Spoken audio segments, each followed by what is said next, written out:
Bonsoir à tous. Donc, je suis Matteo Cicotti, professeur de l'SPCI, et je vous donne la bienvenue à tous à cette nouvelle conférence expérimentale au cœur du labo. Donc, nous sommes aujourd'hui au laboratoire de physique et mécanique des milieux hétérogènes, en plein cœur de Paris, sur le quai Saint-Bernard au bord de Seine. Et je vous présente nos intervenants. Donc, on a Benjamin Pierria. Bonjour. On a Ramiro Godoy Diana. Bonjour. Frédéric Lecheneau. Bonjour. Baptiste Lafou et Jean Moscatelli. Il n'y a pas beaucoup de filles. On va parler de la nage de poissons. Comme vous voyez, on est dans un environnement bien riche en poissons. Et voilà, je vous laisse un peu raconter votre laboratoire, votre idée. Donc, pourquoi les poissons? Vas-y, Benjamin. Alors, je vais partager mon écran et vous montrer quelques diapos. Alors, oui, alors, ici on est, ici on est donc au laboratoire PMMH et aujourd'hui on va vous parler de la nage collective de poissons. Donc moi je suis Benjamin Thierria, maître de conférence à l'Université de Paris. Et il y aura Baptiste Lafou qui va parler, qui fait sa thèse ici, Jeanne Moscatelli qui est en stage, et Ramiro Godoy Diana qui crée l'équipe avec moi, et on accueille aujourd'hui Frédéric Lecheneau qui a travaillé sur travaux avec nous, une partie de ses travaux. Alors, on est bien au laboratoire de l'ESPCI.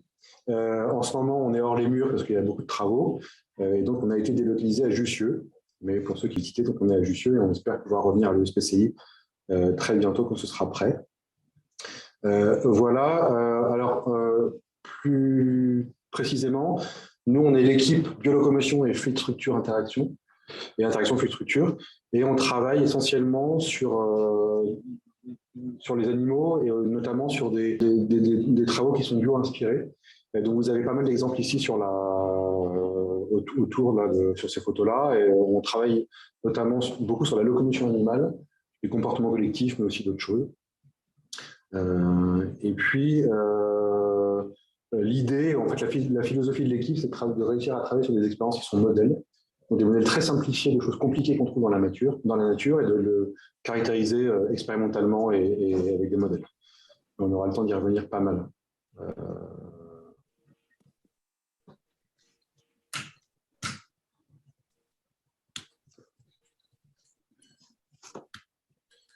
Voilà, alors là, c'est quelques exemples de modèles qu'on fait et de thématiques. Donc, on a beaucoup travaillé sur la locomotion animale. Et là, ce que vous voyez en haut, c'est 2 vidéos de modèles réduits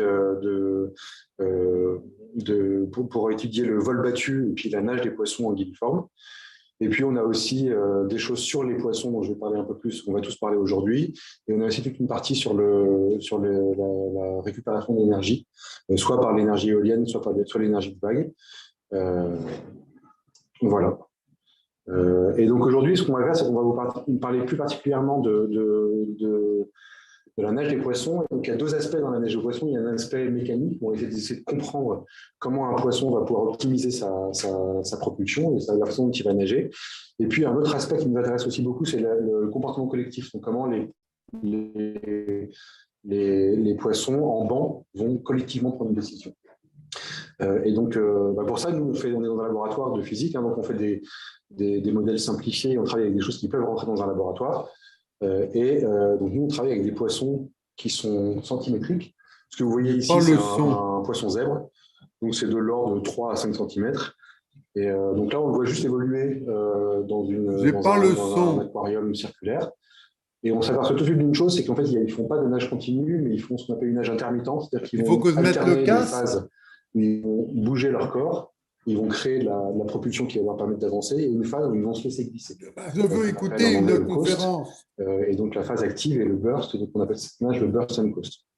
Et on va revenir beaucoup là-dessus. Tu n'as pas de comment on fait pour utiliser ces poissons? Ce qu'on fait, nous, c'est des expériences qui sont contrôlées en laboratoire. On va prendre ce type de poisson et on va le mettre dans un tunnel de nage. Et ça va nous permettre de pouvoir imposer la vitesse aux poissons et pouvoir l'étudier fixe dans le référentiel du laboratoire. Mais ça, c'est quelque chose que va vous montrer Baptiste tout de suite, parce qu'on va vous montrer exactement comment marche l'expérience. Voilà. Je coupe le partage. Merci Benjamin. Alors, je prends le relais. Hop, je m'équipe. Voilà. Alors, effectivement, comme le disait Benjamin, je vais vous parler d'une expérience qui s'appelle l'expérience du tunnel de nage, et je vous propose de commencer avec un petit schéma pour un peu comprendre ce qu'on fait avant de se tourner ensuite vers le dispositif en lui-même. Alors, déjà, avant de commencer, les poissons, je voudrais revenir sur l'espèce de poisson qu'on étudie. C'est des particularités qui nous intéressent beaucoup ici, qui a un comportement qui s'appelle un comportement de rhéotaxie positive, c'est-à-dire qu'ils vont nager, en fait, pour le dire simplement, à contre-courant. Et donc ça, c'est un comportement qui nous intéresse beaucoup, parce qu'ils vont être, quand on les place dans un écoulement, ils vont être fixes dans le référentiel du laboratoire, et donc assez simple à filmer. Ça va nous permettre de comprendre leur comportement de manière efficace. Et donc, pour les soumettre à un écoulement, comme je disais, on crée un canal de nage qui est schématisé ici. Alors, un canal de nage, c'est vraiment un tunnel dans lequel on fait circuler de l'eau. Donc, ici, on a un moteur qui fait tourner une hélice qui crée un écoulement. Cet écoulement tourne dans cette sorte d'arène avant d'arriver à ce qu'on appelle un nid d'abeille, donc qui est simplement vraiment un ensemble de tubes qui va venir laminariser l'écoulement. Donc c'est un guide qui rend l'écoulement, disons, plus lisse, plus contrôlé. Et donc, entre ces deux nids d'abeilles que j'ai représentés ici, on va venir placer un certain nombre de poissons et les soumettre à différentes vitesses d'écoulement. Et donc, regarder le rôle de la vitesse, le rôle du nombre de poissons impliqués dans ce petit banc qu'on a créé. Et pour aller plus loin, peut-être aussi, on va étudier le rôle de la turbulence dans cet écoulement, donc à quel point, quand l'écoulement est agité, il y a des tourbillons, les comportements vont être modifiés. Et donc, une fois qu'on a vu un peu de manière schématique, je pense que c'est intéressant de venir voir le dispositif en vrai. Et donc, vous l'avez ici. Et vous retrouvez un peu les différents éléments dont je vous ai parlé, même si c'est un peu plus compliqué ici. On a bien un moteur que vous voyez là, qui va venir, donc là c'est un peu embué, on ne se rend pas forcément bien compte, mais ce moteur-là va venir faire tourner une hélice, et cette hélice va créer un écoulement, donc comme je le montrais dans cette arène.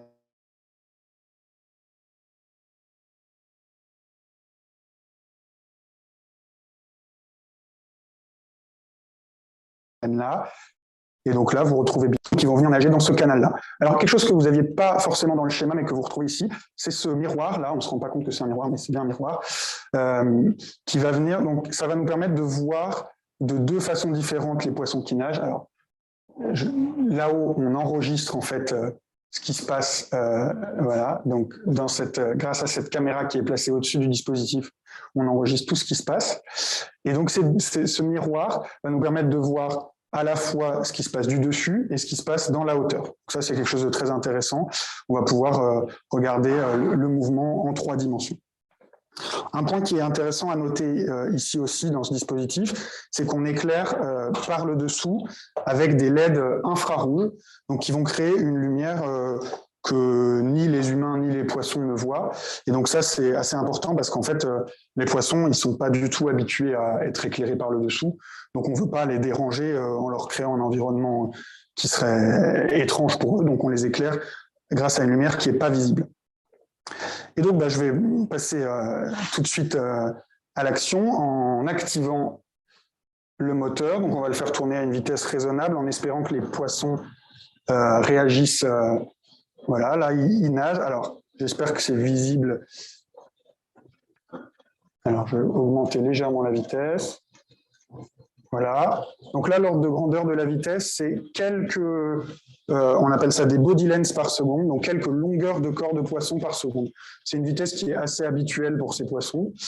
Et ils s'en sortent bien, ils ne sont pas trop fatigués, quoique là, ils sont peut-être un peu stressés.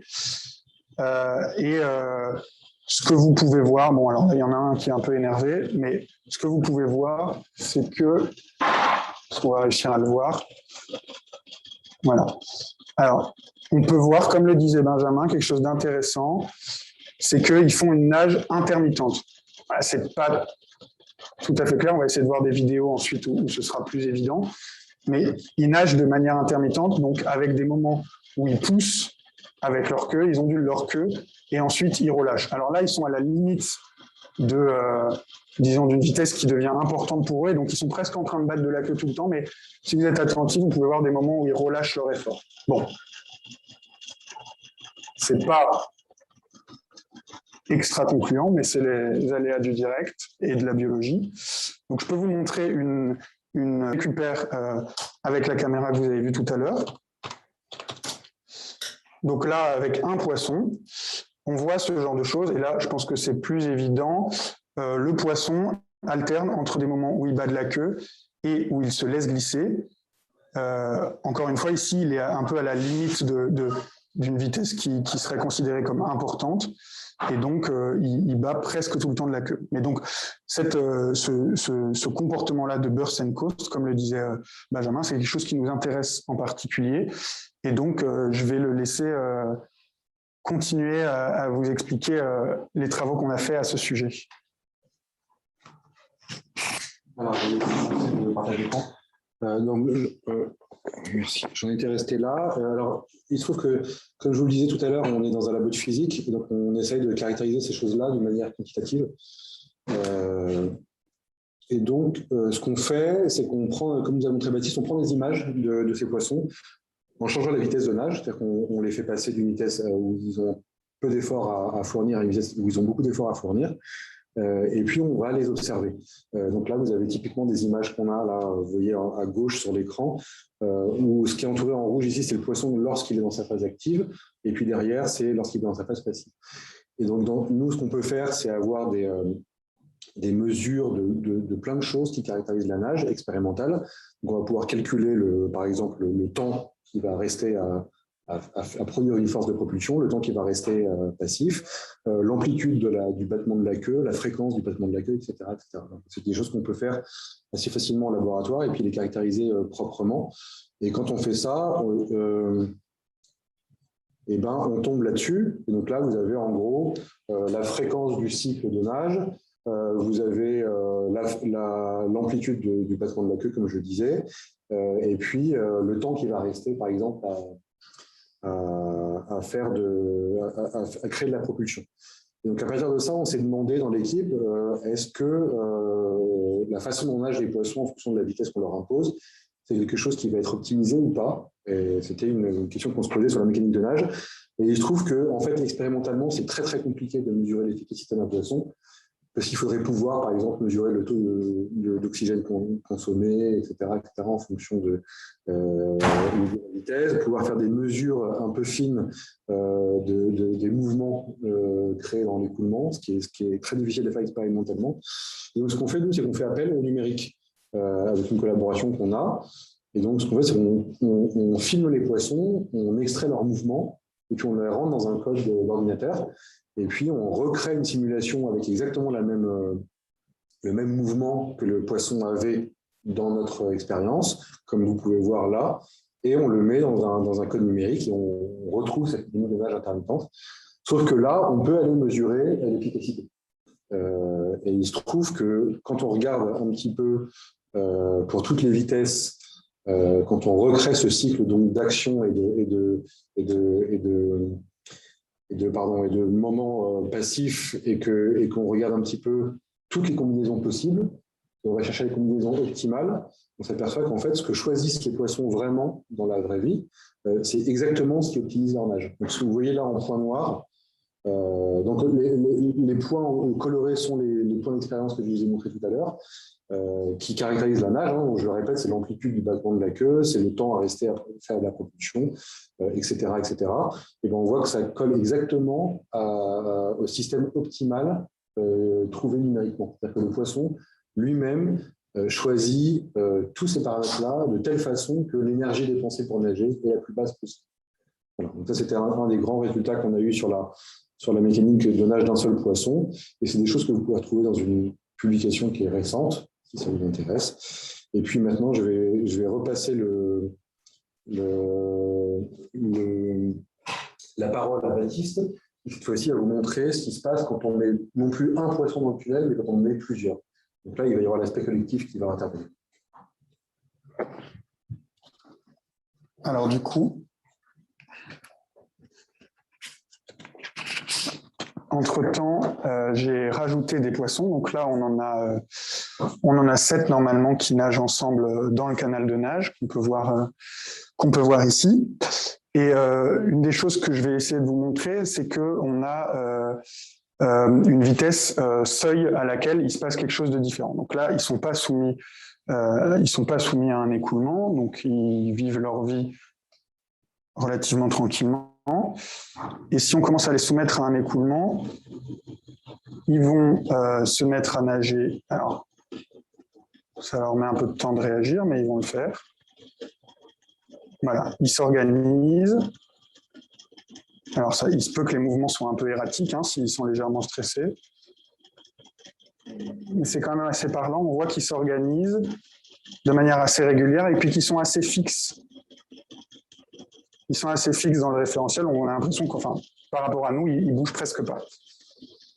Et donc, ce qu'on voit ici à vitesse modérée, donc un peu aux alentours de 1 longueur de corps par seconde pour la vitesse de l'écoulement du fluide, c'est que ils sont placés spatialement,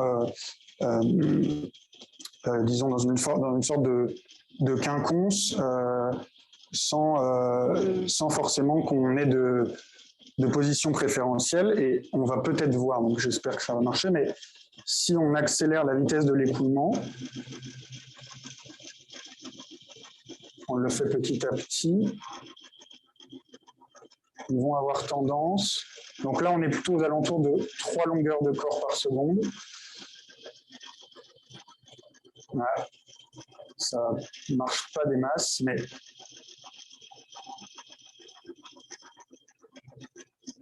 bon, on le voit un peu. Ils ont tendance à se rapprocher des autres et à plus s'aligner. Alors, ce qui est possible ici, c'est qu'ils n'aient pas tout à fait la place de se mettre tous dans la largeur. C'est peut-être pour ça qu'ils ne s'alignent pas. Mais en tout cas, c'est une tendance qu'on observe quand on les soumet à un écoulement à partir, disons, de 3 longueurs de corps par seconde. Ils vont se rapprocher et se mettre en ligne. Bon, là, je vous demande de me croire sur parole, mais c'est un comportement qu'on observe à ces vitesses-là. Bon, je vais éviter de les épuiser plus, mais je vais laisser la parole à Ramiro qui va vous présenter les travaux sur ce sujet avec des vidéos que ce sera sans doute un peu plus visible que directement dans le canal.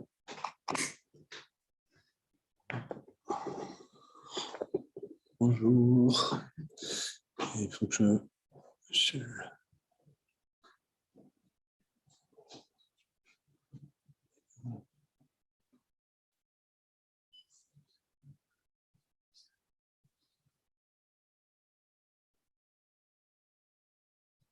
Ok, on est bon là. Ok, donc est-ce que Baptiste vous a montré? Là, c'est l'organisation de poissons. Donc ici, ce qu'on a fait, c'est une vidéo un peu plus propre, en de bonnes conditions avec la caméra vue dessus. Et à gauche, vous avez le cas à basse vitesse, donc 1 BL par seconde, c'est un body length per second, donc c'est une longueur de corps par seconde. Donc c'est une vitesse d'écoulement de nage tranquille, donc c'est un peu comme pas beaucoup d'efforts. Et on voit que ce qu'ils font les poissons, c'est qu'ils prennent toute la place qui est disponible dans les canaux. Ils se distribuent un peu avec cette forme qui est racontée dans la littérature comme une forme en diamant, donc un pavage en diamant. Et dès qu'on commence à augmenter la vitesse, ce que vous avez vu dans la manip, c'est que les poissons se mettent à nager côte à côte en se rapprochant beaucoup. Donc ça, ici, c'est un exemple à 4 longueurs de corps par seconde. Et est-ce que... Attendez, voilà. Donc ça, c'est quelque chose qu'on a répété avec des groupes de poissons de plusieurs nombres de poissons. Donc ici, 9, 5, 4, 3. Et on retrouve toujours cette même observation que cette organisation en côte à côte bien rapprochée, qu'on a appelée une organisation en phalange, avec un peu un clin d'œil à l'organisation des troupes romaines. Où le poisson, les distances entre voisins proches c'est raccourci. Donc, je ne veux pas vous raconter les stats, mais on a fait beaucoup d'expériences, comme c'est des expériences sur les vivants. Si vous faites une fois et vous faites une deuxième fois, souvent vous trouvez des choses différentes. Donc, il faut faire plein de fois la même expérience et faire des statistiques. Donc, ici, par exemple, c'est la distribution de la distance entre voisins. Et donc, NND, ça veut dire distance entre les plus proches voisins. Donc, 1, ça veut dire qu'ils sont placés à une longueur de courbe entre deux voisins. Et 0,5, c'est un demi de longueur de courbe. Donc, le pic que vous voyez ici, ça veut dire, c'est le cas à grande vitesse quand les poissons sont plus rapprochés. Et donc, c'est un petit slide rapide pour vous donner un peu un goût de ce qu'on fait comme mesure autre que les patterns des nages. On va regarder précisément la cinématique de la queue du poisson. Donc, une queue de poisson qui bat à une fréquence et une amplitude donnée. Donc, on peut, en fonction de la vitesse qui est dans l'abscisse ici, on mesure la fréquence des battements et on mesure l'amplitude et on peut construire comme ça une sorte de mesure de l'efficacité. Ça veut dire qu'un poisson qui bat la queue très rapidement et qui avance pas trop, c'est moins efficace qu'un poisson qui bat la queue moins rapidement et qui avance plus. Donc, comme ici, notre paramètre de contrôle dans la manip, c'est la vitesse de nage dans le canal. Donc, on peut imposer une vitesse et le poisson, il va se débrouiller pour maintenir cette vitesse en utilisant une cinématique de la queue différente. Donc, ça nous donne une idée de comment ça se passe. Et bon, pour faire l'histoire un peu courte, ce qu'on a observé, c'est que la nage des poissons en collectif, dès qu'un poisson n'est pas tout seul, mais il est accompagné, il dépense moins d'énergie. Donc, il y a ces battements de queue qui diminuent des cadences. L'effet d'avoir un voisin, c'est bon pour nager du point de vue de dépenses énergétiques. Donc, il y a cet aspect-là. Et après, il y a un autre aspect, c'est la question de pourquoi. On a vu que le poisson, dès qu'on commence à augmenter la vitesse de nage, il commence à se rapprocher. Donc ici, vous avez en haut un cas avec 5 poissons à basse vitesse de nage et en bas, les mêmes 5 poissons. Quand on augmente la vitesse, on voit qu'ils se mettent tous côte à côte et ils se rapprochent. Donc, quelle est la question qu'on se pose, quelle est la raison de ça? Donc, il y a un suivant précisément le mouvement des queues de différents poissons, de voisins. Et ce qu'on voit, c'est que les mouvements d'un poisson par rapport à son voisin est synchronisé. Donc, à basse vitesse, les poissons, ils sont un peu indépendants. Chacun nage à son rythme et à sa phase comme il veut. Et dès qu'on commence à augmenter la vitesse, on commence à avoir plus de nage synchronisé avec des battements de queue, soit en opposition de phase, soit en phase. Et c'est une des observations. Et donc, pour essayer d'aller un petit peu plus loin, on peut se poser la question, quels sont les mécanismes qui régissent, pourquoi est-ce que cette observation de synchronisation arrive, par exemple. Et on peut dire il y a 2 options. Une, Benjamin en a parlé avant à propos de la nage intermittente. On peut faire des simulations numériques. Ça c'est un exemple d'une simulation numérique faite par nos collègues numériciens pour essayer de comprendre les choses. Et l'autre option, c'est de faire des manips, une expérience, pas avec un poisson, mais avec un modèle très simplifié. Donc, ce qu'on a fait au labo aussi, c'est de faire des feuilles un polymère, d'un plastique flexible qu'on peut actionner en ondulation, donc avec un moteur. Donc, on met 2 nageurs artificiels côte à côte. Et ce qui est bien, c'est que c'est plus simple de faire des expériences répétables avec un robot et qu'avec des vrais poissons. Donc, ici, vous avez deux robots poissons qui nagent en phase, et ici vous avez 2 robots poissons qui nagent en opposition de phase. Donc on peut essayer de comprendre comment est-ce que la cinématique détermine la performance. Et notamment, ce qu'on fait, c'est faire de la mesure de ce qui se passe dans l'écoulement. Donc ici, vous avez les deux cas, les cas en phase et les cas en opposition de phase. Et en couleur, vous avez une mesure du champ de vorticité, donc le champ de l'écoulement, une mesure de l'écoulement produit par ces deux poissons.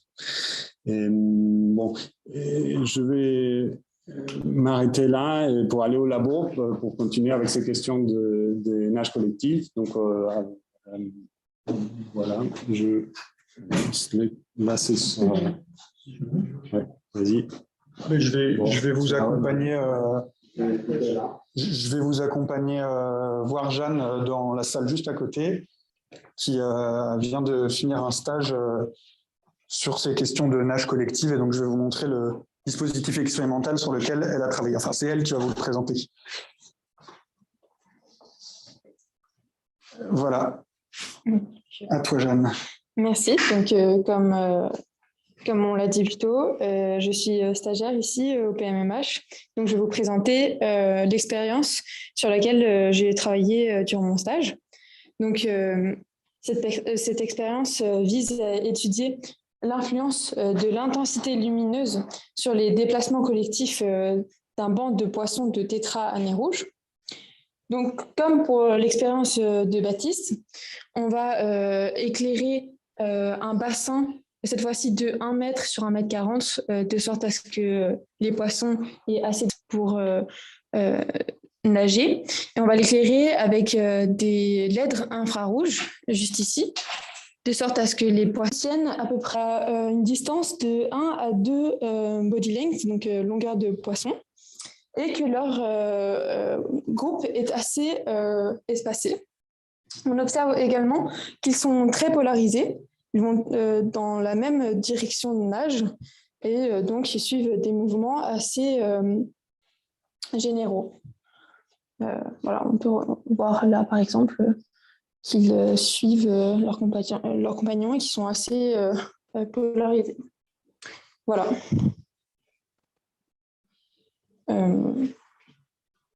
Donc, dans la suite de cette expérience, on va faire varier les intensités. Ici, on en a une. Et on peut faire tester plusieurs intensités et voir comment les poissons, est-ce que leur espacement va être, leur distance entre les individus vont être plus grandes, est-ce qu'ils vont être polarisés et est-ce qu'ils vont suivre les mêmes mouvements. Et du coup, je reprends le relais pour vous présenter. Donc, on va retourner dans la salle de manip pour vous présenter les résultats de cette expérience. Donc, les images qu'on récupère sont assez semblables à celles que je vous ai montrées pour le canal de nage, sauf qu'ici, évidemment, on a beaucoup plus de poissons. Et donc, on va repasser sur la présentation. Et donc, voilà, donc ces images, elles ressemblent à ce que vous voyez ici. Et une des premières choses qu'on fait quand on récupère un film de ce type-là, c'est qu'on va utiliser un logiciel qu'on appelle un logiciel de tracking, qui est en fait un code numérique qui vient identifier les poissons sur l'image et qui calcule, reconstruit les trajectoires de tous les poissons. Donc en fait, qui nous ressort d'un simple film filmé à peu près à 30 images par seconde, qui nous ressort toutes les coordonnées en 2 dimensions de tous les poissons. Donc ça nous donne des jolies trajectoires comme ça. Mais en fait, une fois qu'on a ça, disons que c'est que le début des problèmes, puisqu'on se retrouve face à une montagne de données, plein de points x, y en fonction du temps. Et donc on peut... la question qui arrive ensuite, c'est vraiment de se demander qu'est-ce qu'on en fait, comment elle nous renseigne sur le comportement du banc de poissons qu'on observe. Et donc, dans ce cas particulier, dans cette expérience, comme le disait Jeanne, ce qui nous intéresse, c'est vraiment d'analyser le rôle de l'éclairement sur le mouvement collectif. Et donc, une première analyse, disons, qualitative qu'on peut faire, c'est déjà simplement en regardant 2 films. Donc ici, c'est des films dans lesquels on a retiré le fond pour que ce soit plus visuel, visible. Et donc, on va regarder 2 films. À gauche, un film où les poissons sont dans le noir. Et à droite, un film où les poissons sont éclairés donc à 0,8. C'est un éclairement assez important. Et alors, ils sont lancés dans le désordre, mais ce n'est pas grave. Dans celui de gauche, on peut observer tout de suite que les comportements sont plus erratiques, comme en parlait Jeanne. On n'a pas beaucoup de polarisation. Les mouvements se font de manière désordonnée et assez peu en groupe. Et par exemple, on note que la surface que les poissons utilisent dans la cuve est beaucoup plus importante que dans la vidéo. Alors, je vais essayer de vous la rejouer. Bon, ça ne marche pas, c'est pas grave.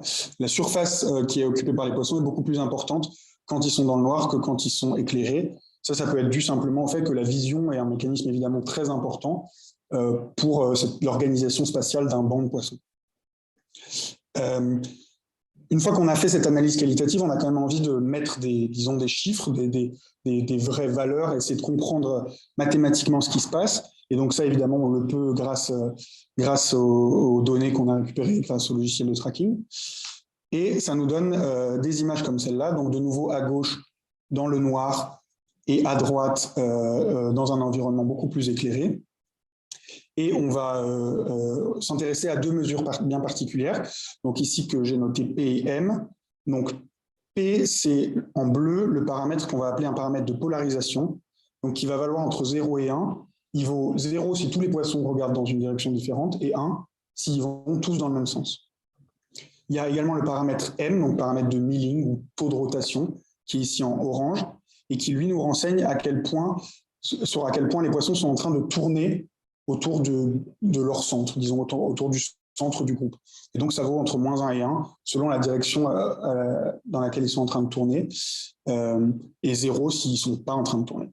Et donc, si on regarde ces films-là, à gauche, donc, quand l'éclairement est faible, on voit que typiquement, le milling parameter, donc en orange, est assez faible, assez proche de 0.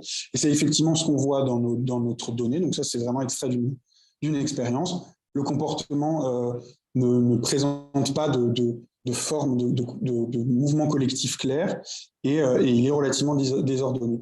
À l'inverse, quand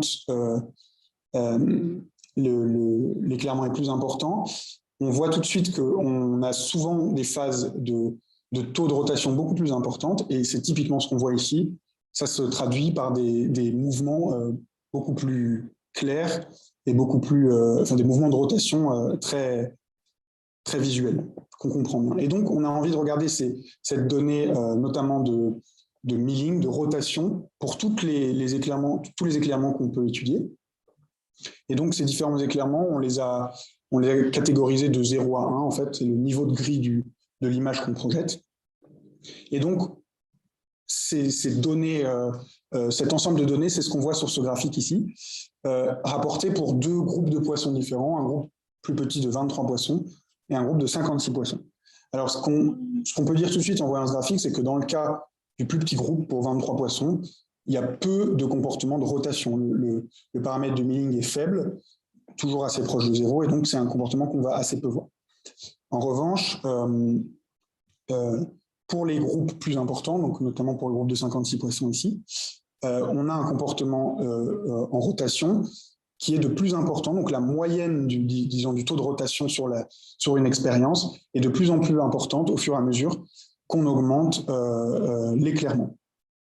Dans tous les cas, on voit que quand l'éclairement est très faible, on a toujours un taux de rotation qui est quasiment nul.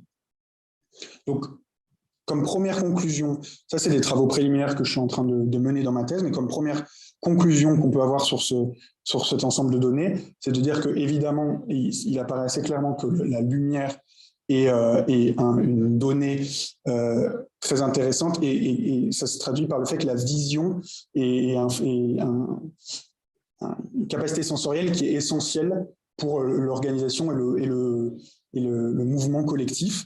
Donc, c'est ce qu'on voit bien ici. Et pour la suite, on va peut-être vouloir mettre en évidence les transitions à laquelle l'existence de transitions pour laquelle on a ou pas de la rotation, où on a ou pas de la rotation. Donc, ces transitions, elles peuvent se faire sur le nombre de poissons ou le taux d'éclairement auquel ils vont être soumis. Donc ça, c'est les expériences que je mène dans ma thèse, qui sont des expériences, disons, in vivo sur des poissons.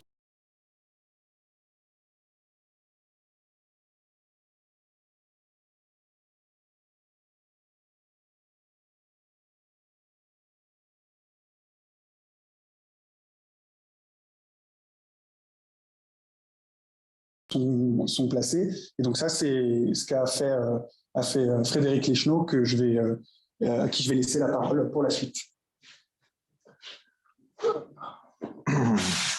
Bonjour à tous, donc je m'appelle Frédéric Leschneau, je suis chercheur au CNRS, au laboratoire de physique de l'École normale supérieure, et je vais vous parler d'un ensemble de travaux que j'ai réalisés avec mes collègues, en particulier autour de la thèse de Bill François. Ici, il va s'agir de nage libre, de poissons zèbres, et de manière à éclairer un petit peu comment se met en place les mécanismes de nage collectif que vous avez vus ici, eh bien, on va étudier ces poissons au travers de leur vie, à partir de leur naissance jusqu'à leur âge adulte, et on va regarder ce qui se passe. Alors, si j'arrive à faire défiler les slides, comme ça. Alors, donc on a mené des expériences sur ces poissons zèbres, en particulier grâce à une animalerie qui est présente ici à Jussieu, dans lesquelles on a 1700 réservoirs avec des poissons. On sait les faire grandir, en particulier, on sait qu'ils font grandir différentes espèces de ces poissons-là. On peut suivre des mutations de ces poissons dans cette infrastructure, donc c'est très pratique pour pouvoir suivre leur croissance. Alors ici, je vous montre les différents stades de croissance de ce poisson. Donc on les fait éclore, ensuite on les suit, on peut commencer à les faire nager à partir de 5 jours. Et puis ils sont à un stade de larve, essentiellement à cet âge-là. Et ensuite, ils vont passer à un stade juvénile à partir de la dizaine de jours. Et puis, finalement, au-delà de 30 jours, ils deviennent adultes. Alors, on va voir comment ça influence leur nage individuelle et collective. Alors, pour revenir, donc c'est évidemment des poissons qui se comportent de la même manière que les poissons dont on vous a parlé avant, qui étaient des tétras. Ici, il s'agit de zébras, donc qui eux aussi nagent de manière intermittente en faisant du burst and coast, comme est schématisé ici. Alors, juste une petite remarque, évidemment, on n'est pas les premiers à regarder la nage de ces poissons-là, et en particulier les auteurs qui ont produit ces figures ici montrent qu'il existe une transition entre un régime de nage laminaire et un régime de nage turbulent qui peut éventuellement expliquer ce qu'on voit, mais ce n'est pas vraiment l'angle d'attaque qu'on a choisi nous. Alors, je vais vous montrer ici les mesures de taille qu'on a faites pendant la croissance de ces poissons. Donc, vous voyez qu'ils passent de essentiellement quelques millimètres à plusieurs centimètres. Donc, il y a un énorme facteur de croissance pendant les expériences qu'on a menées ici. Donc ici, l'axe des X, c'est donc le nombre de jours après la fertilisation, et puis la longueur verticalement ici en millimètres. Donc on arrive à les suivre, donc c'est ça, de quelques millimètres à quelques centimètres. Alors maintenant, on va regarder comment ils nagent. Alors, ce que je vous montre ici, c'est l'ensemble des trajectoires qu'on a mesurées pour la nage de un poisson dans un bocal circulaire. Et dans un bocal dans lequel il y a assez peu d'eau, de manière à ce que la nage se fasse essentiellement en 2 dimensions, donc dans le plan du bocal. Alors, quand ces poissons sont au stade larvaire, vous voyez sur la figure de gauche qu'ils explorent très bien tout l'espace et ils sont relativement insensibles au bord du bocal. À l'inverse, quand ils sont adultes, eh bien, ils sont typiquement piégés par le bord, donc ils vont nager en tournant essentiellement dans l'arène et en passant assez rarement par le centre. Donc je rappelle, ici on a l'impression qu'on voit beaucoup de trajectoires. Il s'agit de nombreuses trajectoires de poissons individuels qui nagent seuls dans cette arène. Donc c'est assez sympa ici parce que l'âge nous permet d'explorer différents types de nage. Donc la nage ici est toujours intermittente. mais on a un changement qualitatif de ce type de nage en fonction de l'âge. Donc c'est ça qu'on va essayer de comprendre tout de suite en essayant de modéliser l'évolution de ce comportement avec un nombre réduit de paramètres. Alors, pour cela, on va bêtement essayer de mettre en équation le comportement de nage intermittente qu'on observe. Donc les poissons, essentiellement, ils mettent des coups de queue successifs et ensuite ils se laissent glisser. Et entre chaque petit morceau de trajectoire, qu'on appelle des bouts, eh bien, il va y avoir une petite variation angulaire. Et c'est en fait cette variation angulaire qui est ici le centre de la modélisation. Donc c'est quelque chose de relativement simple. On va juste se dire que bon, bah, quand je change de direction, je n'ai pas envie de changer trop de direction. Je ne vais pas faire demi-tour, par exemple. Donc ça signifie que les angles entre ces petites portions de trajectoire successives sont raisonnablement petits et donc suivent une distribution gaussienne centrée autour de 0 et dont la largeur, que j'ai appelée ici sigma θ, est le paramètre central du modèle.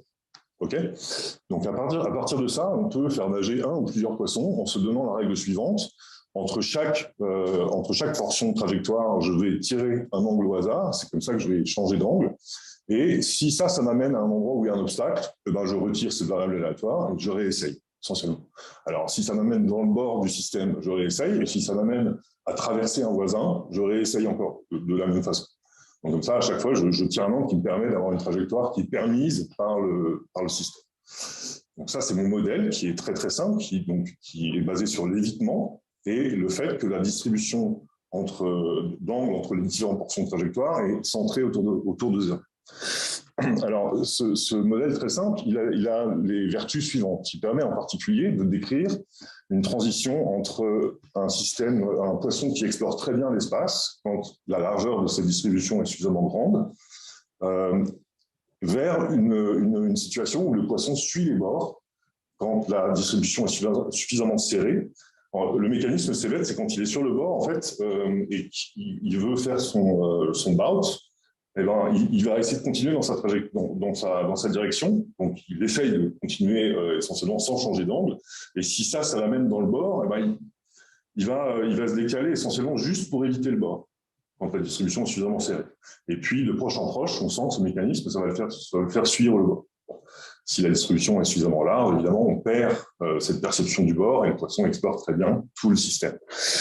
C'est le sens de la figure que vous voyez sur la droite, où le code couleur, ça signifie la moyenne de la position radiale du poisson. Donc, quand je suis en bleu, essentiellement, j'explore très bien le bocal, et quand je suis jaune, je suis piégé au bord. Et on voit ici, dans la variable sigma θ, une transition très nette entre un comportement piégé au bord en bleu et un comportement en jaune et un comportement qui explore très bien en bleu. On a introduit ici une variable géométrique qui est le rapport de la longueur de ces portions de trajectoire au rayon du bocal, mais la compréhension de cette variable-là reste encore un petit peu à établir. Alors, ce qui est intéressant en plus dans le cadre de cette modélisation, c'est qu'on va réussir à dire...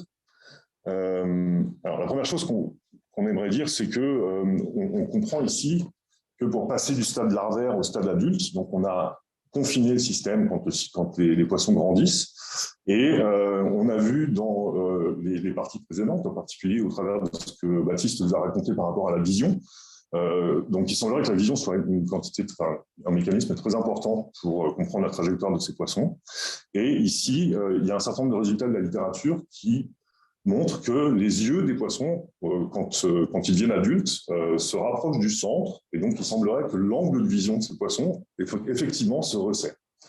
Et donc ça permettrait de comprendre pourquoi, donc a priori, une larve, elle a un angle de vision large, donc elle va se permettre des mouvements plus amples, et puis quand la vision se resserre, eh bien, le poisson il va essayer d'éviter d'aller à un endroit qu'il ne voit pas, et donc il va rester dans ce cône plus fin, et donc au travers du mécanisme que j'ai expliqué juste avant, ça va le confiner sur les bords.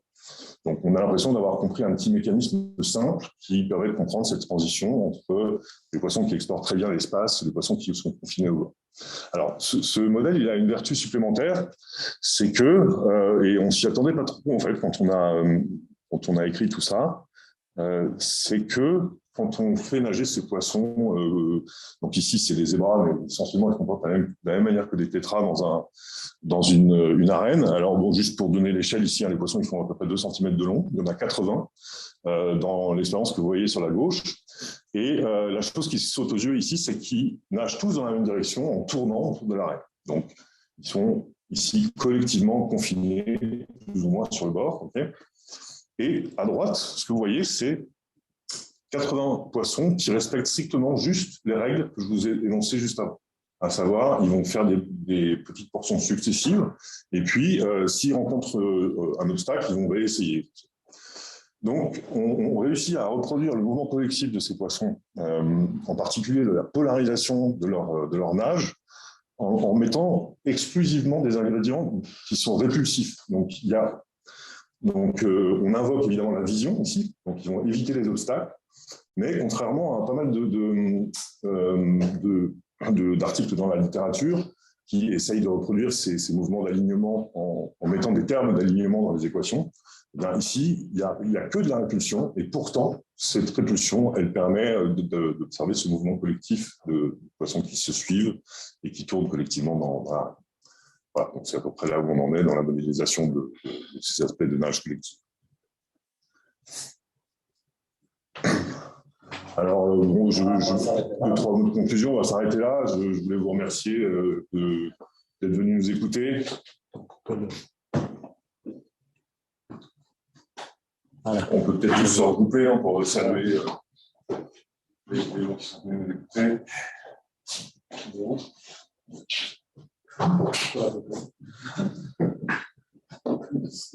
Merci beaucoup pour ce voyage au monde du poisson. Et voilà, donc maintenant on ouvre la session aux questions du public. Que vous soyez sur Zoom, donc vous pouvez l'écrire ou vous pouvez directement intervenir à partir de Zoom. Et pour ceux qui sont sur YouTube, je relirai vos questions. Donc à vos claviers. Je regarde s'il y en a déjà de premières questions.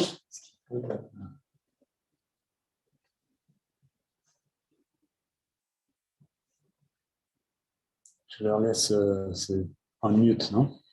Voilà, on a déjà une première question donc, du public. Non, des spectateurs sur YouTube. Parfait. Donc, voilà, bonjour. Par rapport aux expériences sur la luminosité, est-ce que la lumière pourrait stresser les tétras au nez rouge, influençant leur comportement pour d'autres raisons que la vision? Oui. Tu vas répondre? Ça marche. Alors oui, c'est une bonne remarque. C'est tout à fait possible. En fait, c'est même sûr. Les tétras à nez rouge, c'est des poissons qui vivent dans le delta de certains fleuves au Pakistan, en Inde, donc ils sont plutôt habitués à des environnements peu lumineux. Et donc oui, sur disons la palette d'éclairement qu'on explore, il y a des moments où c'est possible qu'il y ait des effets qui soient dus à une forme de stress due à une surexposition à la lumière. C'est évidemment un problème qu'on a toujours dans toutes nos expériences, de savoir différencier qu'est-ce qui est dû au comportement ou qu'est-ce qui est dû vraiment à un ingrédient basique de sensoriel, disons que ce soit la vision ou la mesure de l'écoulement environnement. Mais donc oui, pour répondre simplement, c'est une possibilité que une luminosité trop importante induise une forme de stress pour les poissons. Très bien. D'autres questions?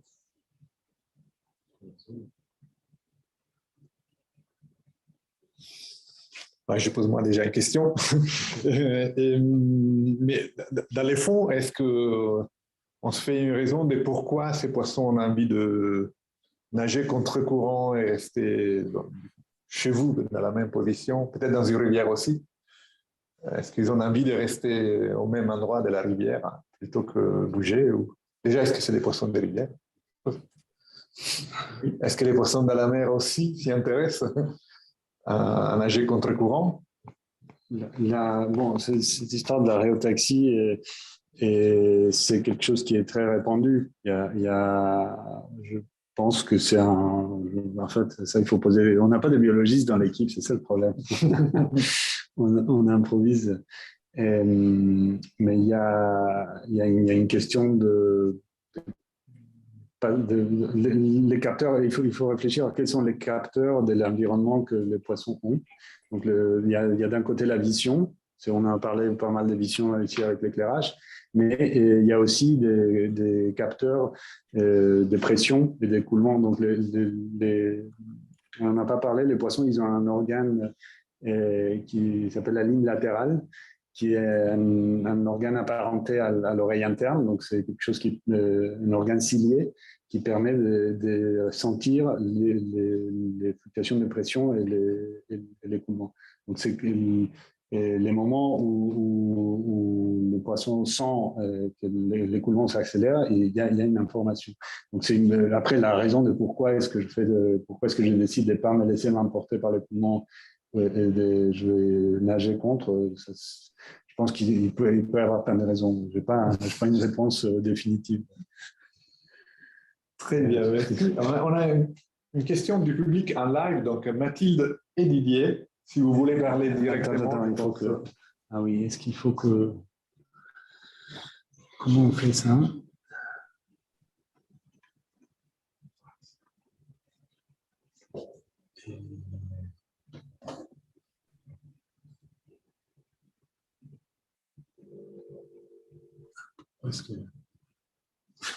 Je pense que là, vous pouvez poser vos questions en live. Vous m'entendez? Non? Vous m'entendez? Oui, on vous entend. Sinon, on n'a pas un autre son? Mais il y a quelqu'un qui a un micro sur son téléphone qui est ouvert, je ne sais pas.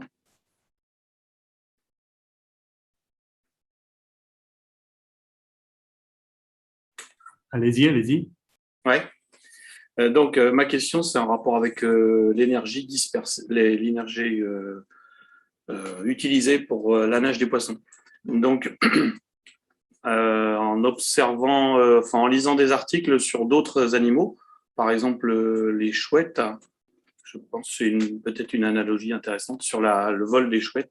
Et donc, il disait qu'en particulier, alors, je ne sais pas si c'est lié à la dispersion d'énergie ou pas, mais c'est possible qu'à l'extrémité de leurs ailes, il y a, je crois, des rémiges qui contribuent à disperser, plutôt à, je ne sais pas comment expliquer ça, en tout cas qui contribuent à faire que leur vol est très silencieux. Et donc, je pense que ça doit avoir un rapport aussi avec l'énergie dispersée. Alors, est-ce que la forme des nageoires des poissons, vous l'avez étudiée pour justement calculer la dispersion d'énergie et quelle est la forme la plus optimale, ou est-ce qu'il y a plusieurs formes qui marchent bien? Voilà ma question.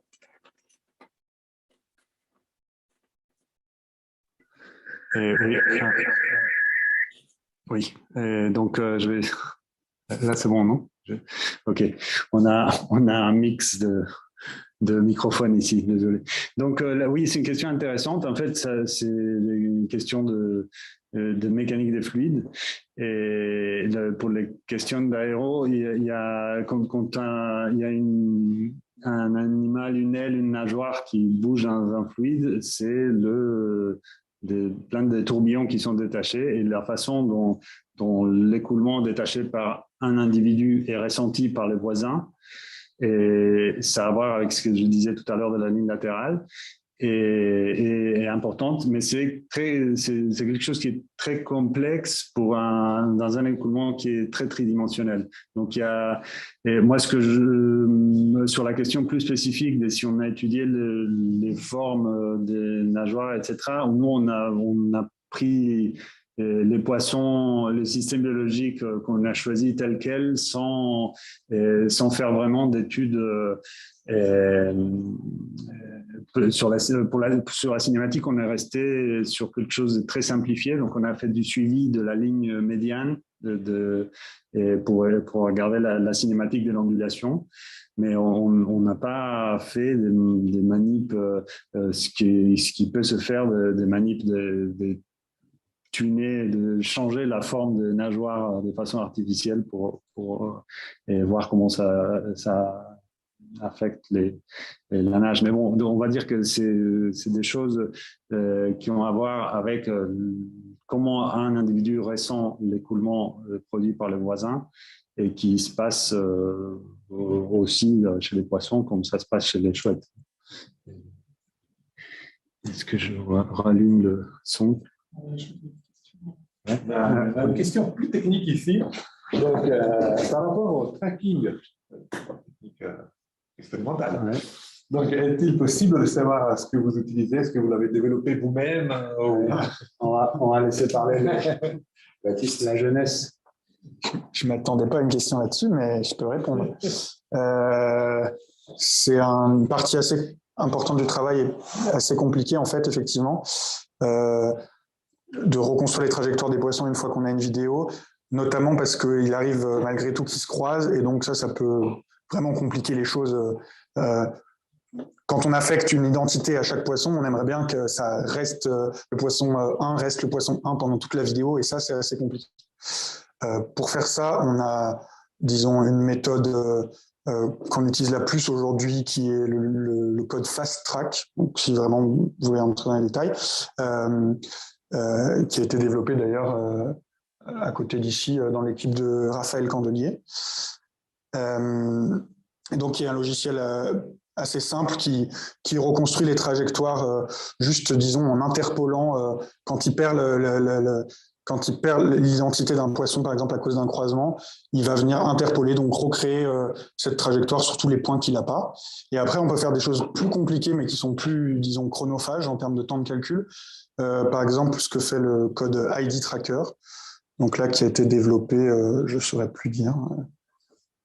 Bon, je connais pas. Ah oui, si, au Portugal, c'est ça, dans une équipe au Portugal. Et donc, lui qui se base sur du machine learning qui va reconnaître vraiment sur chaque image l'identité du poisson. Donc là, pour le coup, il va connaître le poisson avec sa tête, son apparence. Et quand il y a un croisement, il va être capable de dire, après le croisement, celui-là, c'était le poisson 0 et celui-là, c'était le poisson 4. Et je peux reconstruire vraiment avec certitude la trajectoire. Bon, ça, c'est beaucoup plus compliqué et on a pour l'instant mis de côté cette méthode parce qu'elle demandait beaucoup de temps et beaucoup d'affinage des paramètres, mais c'est deux méthodes qui existent. Donc voilà, Fast Track, ID Tracker, mais il y en a vraiment énormément possible sur le marché, disons. J'ai moi-même une question. Donc, on voit tous ces nages ordonnés, désordonnés. Et ben, ça nous fait penser à des mesures d'entropie, on dit en physique. Donc, est-ce que vous avez essayé d'évaluer l'évolution du désordre par rapport à l'ordre avec des méthodes? Allez, la grosse question. C'est une question pour le laboratoire de la physique statistique. Oui. Alors, en fait, construire des paramètres d'ordre qui permettent de quantifier l'ordre local. On en discutait tout à l'heure avec Baptiste. En fait, c'est une tâche qui n'est pas évidente. Même si on voit à l'œil quelque chose d'ordonné, construire une quantité mathématique qui permet de savoir si c'est vraiment un ordre qu'on voit ou si c'est une fluctuation, c'est pas du tout évident. Par exemple, on discutait tout à l'heure de comment caractériser cette polarisation. Le fait que les poissons regardent tous dans la même direction. Et ben, donc on peut utiliser une quantité mathématique définie localement, par exemple, mais ensuite, si on va regarder ça dans un aquarium de forme circulaire, ben, la quantité que Baptiste a utilisée pour qualifier localement cette polarisation, ben, dans le cas d'un bocal circulaire, cette quantité est 0. Parce que quand on tourne ici, dans ce sens-là, de l'autre côté, on tourne dans l'autre sens, et donc la somme, ça s'annule. Donc, en fait, c'est une question assez difficile de construire les bonnes quantités qui soient suffisamment génériques pour capturer de quel type d'ordre on est en train de parler, quel est l'ordre présent dans le système. En particulier, dans la nage des zébras, on voit deux types d'ordres. Il peut y avoir une polarisation, c'est-à-dire les poissons tournent tous dans le même sens, mais il y a des ordres intermédiaires. Donc, par exemple, les poissons tournent, mais pas dans le même sens. Et du coup, construire une quantité qui distingue entre ces deux quantités-là, c'est de la même façon, c'est pas très évident. Dans une cavité circulaire, on va avoir un certain nombre de définitions qui vont capturer cet effet-là, mais qui vont pas marcher dans une autre géométrie. Donc, pour l'instant, on n'est même pas complètement, c'est pas convergé la caractérisation du bon paramètre d'ordre. Discuter d'entropie, on n'en est vraiment pas du tout là. Je veux dire quelque chose. Voilà. Non, je dois rajouter que c'est des choses qui nous occupent en ce moment. Ouais. Ça nous occupe. Il y a la question du public. André. Oui, bonsoir tout le monde. Merci beaucoup pour cette conférence. C'était vraiment un plaisir visuel et intellectuel, mais visuel. Je me demandais si vous aviez des collaborations avec des généticiens du zébrafiche pour quantifier justement le comportement de certains mutants, voir s'il y a des mutations qui affectent spécifiquement certains des paramètres. Désolé, il faudrait commencer parce que le son était coupé. Ah.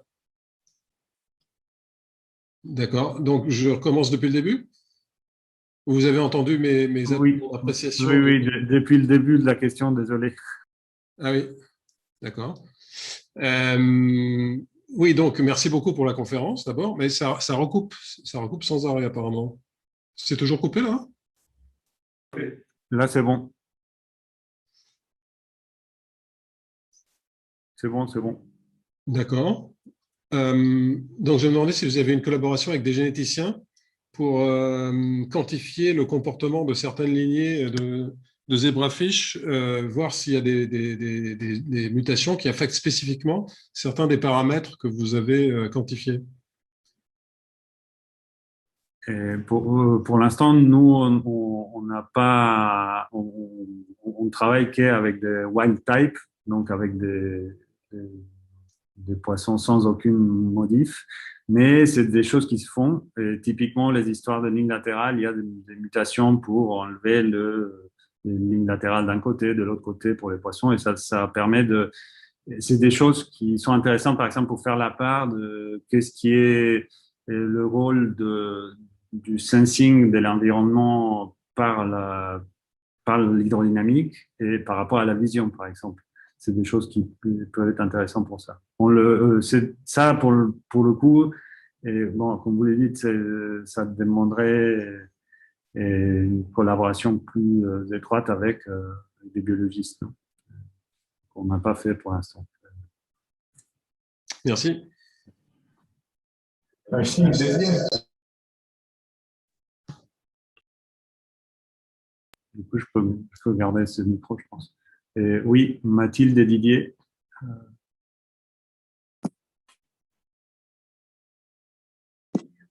Ok, merci.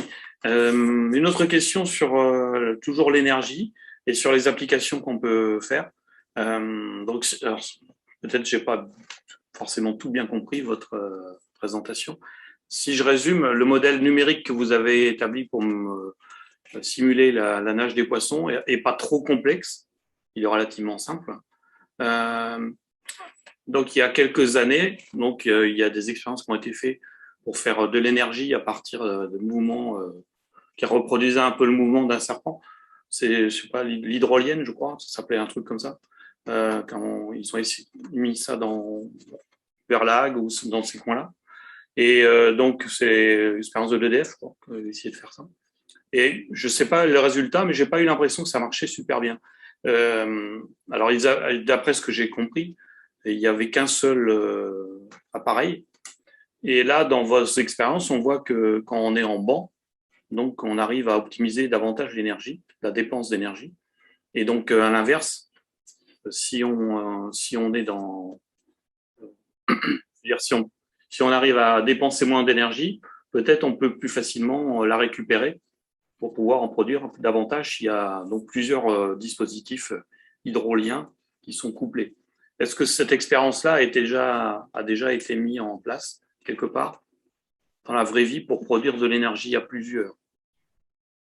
Est-ce que ma question est claire? À peu près. Attends, je... C'est bon? Oui. Oui, la question est assez claire et il se trouve que je l'ai un peu introduit au début de l'exposé. En fait, c'est des choses qu'on fait.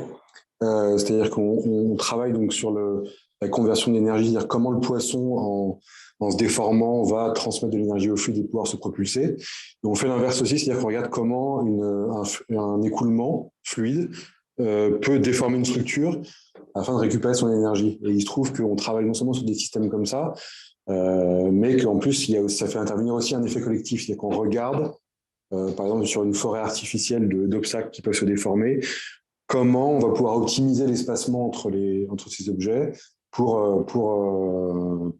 récupérer le plus d'énergie, ou au contraire, par exemple, en dissiper le plus.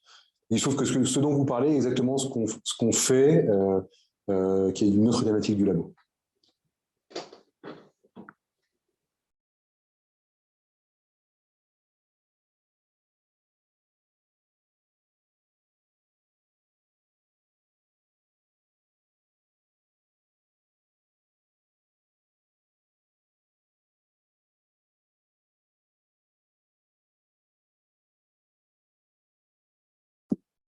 Alors, si je peux continuer ma question, dans ce cas-là, et vous arrivez à quel... Je peux essayer de répondre. Alors, encore une fois, on n'est pas des grands experts en biologie, mais je suis à peu près sûr que la réponse est non. Ici, la caractéristique, le dimorphisme sexuel ici n'est pas du tout suffisant pour impliquer un changement de mouvement collectif ou de comportement. Donc ici, vous avez des mâles et des femelles. Pour les tétras, je ne suis même pas capable de les différencier.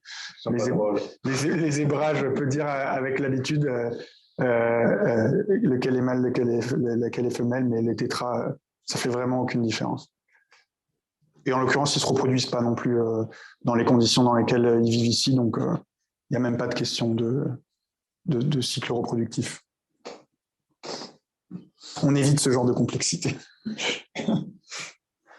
Et aussi, du coup, j'imagine, est-ce que vous avez essayé de simuler ces comportements collectifs en appliquant la règle de répulsion, du coup, sur des petits objets simulés?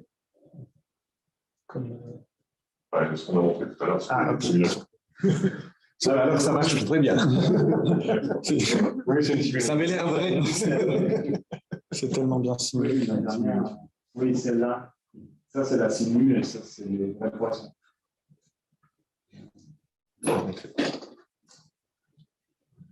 On arrive à produire vraiment quasiment toutes les caractéristiques du mouvement collectif quantitativement avec cette règle hyper simple. C'est vrai que c'est assez satisfaisant. Évidemment, il y a certainement quelques détails qui nous manquent, en particulier ce qui se passe là dans le noir. Mais on y vient. On y vient. Oui, d'ailleurs, j'avais aussi une petite curiosité sur l'illumination infrarouge que vous avez choisie. C'est justement pour avoir les mêmes niveaux de lumière, même si vous changez l'illumination, si vous mettez dans les noirs. Je me suis demandé pourquoi cette lumière infrarouge. Tout d'abord, c'est effectivement quand on va plonger l'expérience dans le noir, il nous faut une source lumineuse. Et également, dans le cas de Baptiste, c'est aussi parce que ça nous permet d'avoir un fond totalement éclairé sur lequel les poissons vont se découper, donc une meilleure qualité d'enregistrement vidéo, sans pour autant que les poissons soient gênés par une lumière visuelle, enfin, dans le domaine du visible. Voilà. Oui, c'est juste que éclairé par le dessous, c'est une situation qui n'est pas du tout habituelle pour des poissons qui nagent. Les poissons voient toujours la lumière du dessus, donc les éclairer par en dessous, c'est des choses qu'on évite de faire pour les laisser dans une situation pas stressante. Voilà.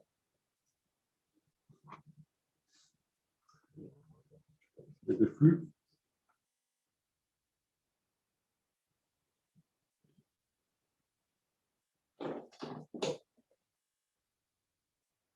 Si quelqu'un dans les publics veut prendre la parole, on est tout oreille.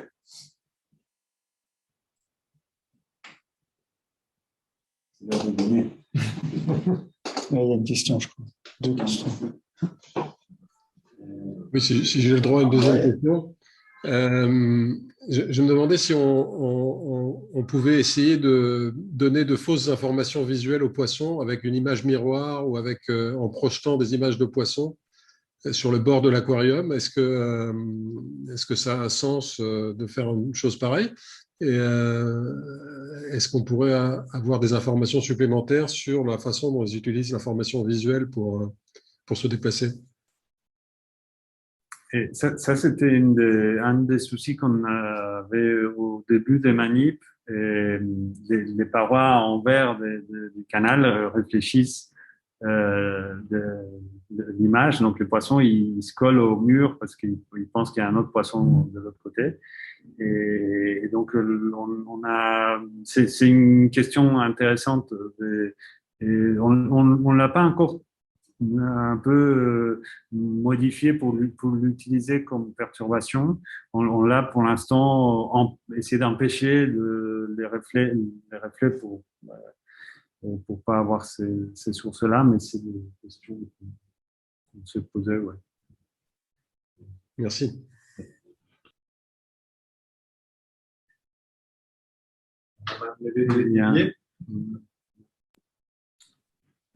Sur votre deuxième casquette, donc sur la production d'énergie, donc sur les modèles que vous avez faits, vous arrivez à des rendements de combien? Et bon, c'est une question large parce que on n'a pas vraiment passé au stade production ou conversion d'énergie. Pour l'instant, on a fait des choses, par exemple la conversion entre énergie des vagues et une structure élastique qui mime la végétation aquatique. Donc, on a disons que les conversions énergétiques, c'est plus ce qu'on arrive à absorber, à éviter que ça passe. Donc, il y a une vague qui arrive devant la végétation avec une certaine énergie et au-delà, elle a été atténuée. Et l'atténuation, c'est un mix entre ce qui est potentiellement absorbable si on avait un vrai dispositif d'extraction d'énergie électrique ou si simplement comme l'effet de désordonner l'écoulement. Donc, rendement, en gros, on a 30% un peu, mais c'est vraiment un chiffre qui ne veut pas dire grand-chose à l'heure actuelle. Pour l'instant, on est vraiment très loin de la vraie application. Donc, il y a plein de paramètres qui peuvent faire fluctuer ces chiffres. Donc, à la prochaine conf, comme Mathéo nous réinvitera, on essaiera de parler de conversion d'énergie des vagues. On verra. Ouais, désolé de vous pousser là, franchement. Non, c'est très bien, c'est très bien. Et ça me fait penser qu'il y a aussi le matériau qui influe. Donc, sur la peau des poissons, donc je ne sais pas s'il y a une influence sur l'écoulement des fluides et tout ça. Bon, je dirais que oui, parce que avec les cétacés, par exemple, apparemment la peau et la graisse qui a dessous a une influence sur l'écoulement et contribue à optimiser le déplacement dans les fluides. Donc, j'imagine aussi que dans l'autre sens, ça doit être vrai. Enfin, je suppose. Là, je vous laisse répondre.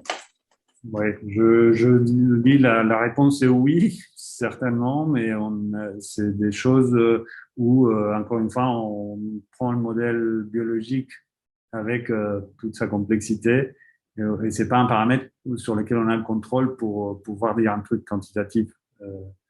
Et donc, oui, c'est intéressant, mais on l'a pas testé, on l'a pas étudié. Ok.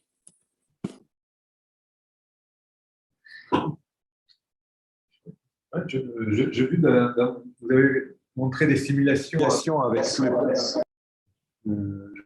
avec petit tourbillon derrière la queue de poisson. On sait que dans la nage individuelle, ces tourbillons sont très importants pour la propulsion. Et vous avez montré aussi dans les nages collectives, quand ils se ressemblent, que l'énergie est optimisée. Mais est-ce que vous avez pu voir quelque chose sur la différence de mécanisme d'appui sur ces tourbillons pour nager quand on s'approche ou qu'on se synchronise, comme vous l'avez montré?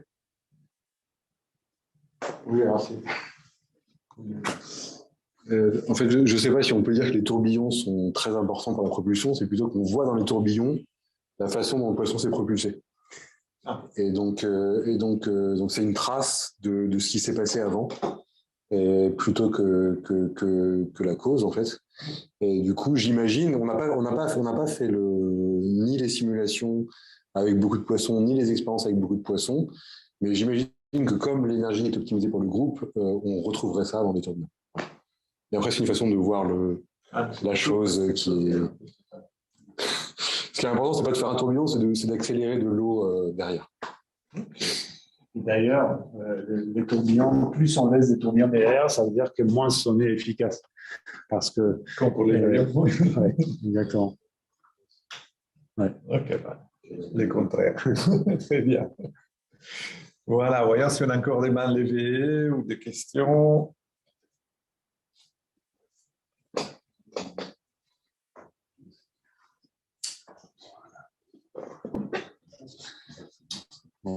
Eh bien, si on n'a pas d'autres questions, on va remercier encore chaleureusement nos 5 orateurs et laboratoire PMMH aussi. Et bon, on aurait un applaudissement si on était dans une vraie salle, je l'ai fait de mon côté. Et voilà, et pour le reste, on souhaite à tout le monde de très bonnes vacances et on vous donne des rendez-vous à septembre, on espère pour le premier lundi de septembre. Suivez notre page web. On reviendra certainement bientôt en salle ou au moins partiellement, même si on a beaucoup aimé cette possibilité de vous amener voyager dans les laboratoires. Donc peut-être que ce sera hybride, une partie en salle, une partie en laboratoire. On vous tiendra au courant. Suivez-nous. Et je vais encore remercier aussi les fonds SPCI qui nous aident, qui nous financent partiellement dans la possibilité de continuer à faire ces conférences.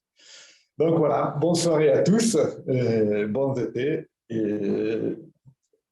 Salut. À bientôt. Au revoir. Au revoir.